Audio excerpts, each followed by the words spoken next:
Quisiera preguntarle al alcalde Delgado y al alcalde Cuadrado qué es lo que opinan con respecto a este hecho que está ocurriendo en Valparaíso y que está dando buen resultado. Alcalde Delgado. Sí, muchas gracias. Bueno, muy buenos días. Gracias por la invitación a este panel. La verdad es que creo que los alcaldes efectivamente estamos siendo considerados y, por supuesto, también se valora nuestra opinión, tanto en la mesa social como también en esta instancia. La movilidad, efectivamente, es un buen indicador. Me da la impresión que Valparaíso y Viña han partido muy bien, digamos, con este indicador. Seguramente también se incorporaron los aprendizajes de la región metropolitana con respecto al control, con respecto, por supuesto, a poder de alguna forma determinar cuáles eran los ejes estructurantes de la conurbación de la quinta región, y efectivamente es un muy buen comienzo. Alcalde Cuadrado. Bueno, concordando con lo que dice mi colega de Estación Central, yo creo que lo que se aprecia en Valparaíso responde a una conciencia instalada que se ha transformado en acción. La gente ha asumido que esta pandemia produce muerte, produce dolor, y la única forma, mientras no exista una vacuna, la única metodología validada para evitar contagio y mayores muertes es el aislamiento social. Otro de los temas que queremos recalcar es que, a pesar del ejemplo de las comunas que actúan bien, hay otras comunas donde la población no actúa correctamente, se siguen vulnerando las órdenes sanitarias, se sigue vulnerando el toque de queda, se sigue vulnerando la cuarentena. Por lo tanto, solicitamos al Senado, que ya sabemos que está en segundo trámite, que aumente las penas para aquellos infractores desde los 540 días a los 3 años. Eso creo que va a marcar una señal, o va a dar una señal muy importante para que la gente entienda que si no cumple van a tener penas de hasta 3 años. Esto se está tramitando en el Senado y esperamos obviamente que el trámite se acelere.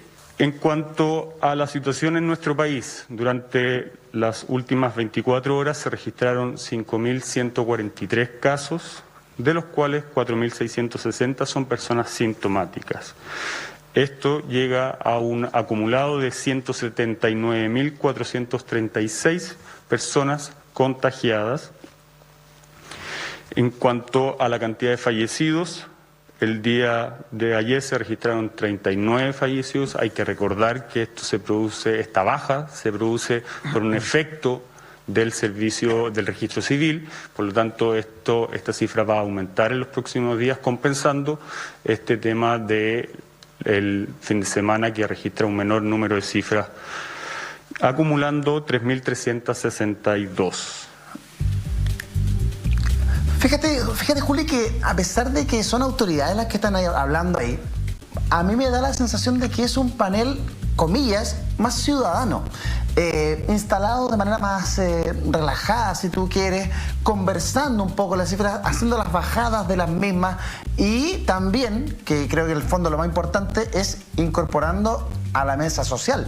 A la mesa social COVID-19, a los alcaldes, al colegio médico, que el doctor París haya tenido un pasado como presidente del colegio médico, que haya sido crítico de los gobiernos de turno, hoy día va a tener que hacerlo bien con la guitarra, hoy día es distinto, pero es un hombre que tiene un nivel alto de recordación en la población y que también ha tenido mucha participación en televisión, lo que le da mucha cercanía con la gente. Por ende creo que es como un ministro de diálogo, un ministro que va a lograr generar un poco más de ambiente para dialogar, no solo con la gente, sino que con la oposición. No sé cómo lo ven ustedes. Fíjate que yo estoy de acuerdo con eso, con la forma en que se entregan ahora los balances, y qué bueno que se haya allanado la nueva autoridad, como no lo hacía la anterior, a escuchar principalmente a las sociedades científicas, a los alcaldes también, y a la ciudadanía y a quienes son los expertos, porque la tosudez de Mañalich finalmente terminó por pasarle la cuenta.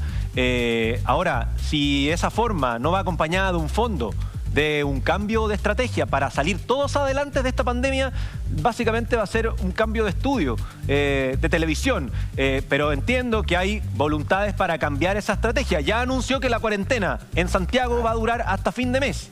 O sea, no la van a extender por una semana. la van a extender por lo menos 15 días hasta fines del mes de junio y quién sabe si durante el mes de julio también vamos a estar en cuarentena. Esa es mi visión. Yo creo que se había agotado el estilo de Mañalich, comunicacionalmente estaba muy deteriorado, la credibilidad por el suelo y era necesario una frescura en el mensaje y sobre todo en las cabezas pensantes de esta pandemia. Diputado Alessandri. Yo creo que está muy bien la puesta en escena, pero como dicen ustedes, lo importante es el fondo. Ahora, que haya incluido a los alcaldes viene muy bien porque ahora se está incluyendo en la estrategia la atención primaria. Claro. Y los alcaldes son los que dirigen esa atención primaria.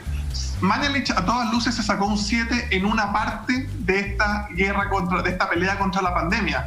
Preparar la infraestructura de salud, aumentar los ventiladores, traer ventiladores de todos los países que fuera necesario, y esa parte, a mi juicio, lo hizo súper bien. Y lo que falta ahora es la segunda patita, es cómo controlamos las cuarentenas, y ahí no es solo culpa del ministro de Salud, sino que tiene que trabajar el ministro de Defensa y el de Interior, y a mi juicio en Valparaíso lo están haciendo tremendamente bien. Y después la parte de las residencias sanitarias y la trazabilidad. Y ahí podríamos decir que la gestión de Mañalich tenía algunos problemas, no había estado tan eficiente como en la primera parte. Yo creo que París lo tiene más que claro y tiene que trabajar esa segunda parte con la ayuda de Blumel, de Espina y con la ayuda de las residencias sanitarias y la trazabilidad. Nicolás. Sí, hay que decir algo ahí que es relevante, porque se ha repetido harto esto de cómo el ministro fue eficiente. Efectivamente, los médicos reconocen y los expertos que hubo un éxito en el aumento de las camas críticas, tanto el sector público como el privado, pero hay otras cosas que se dicen que no son tan ciertas. Por ejemplo, el tema de los ventiladores, nosotros lo publicamos en CIPER hace unos 2 meses.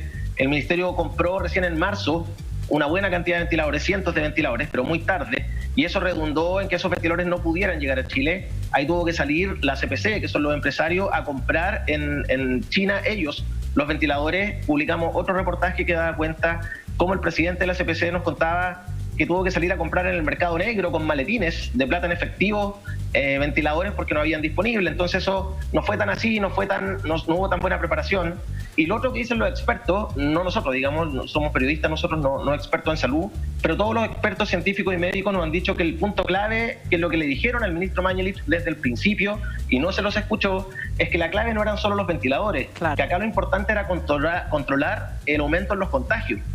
Porque ayer hablaba, de hecho, con un médico jefe de una UCI de un hospital bien grande, que me decía que ellos ya no tienen más capacidad de crecer en camas críticas, porque no hay personal capacitado.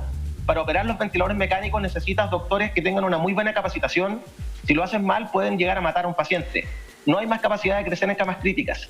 Si los contagios no bajan, y ese es el punto clave, esto va a seguir colapsando.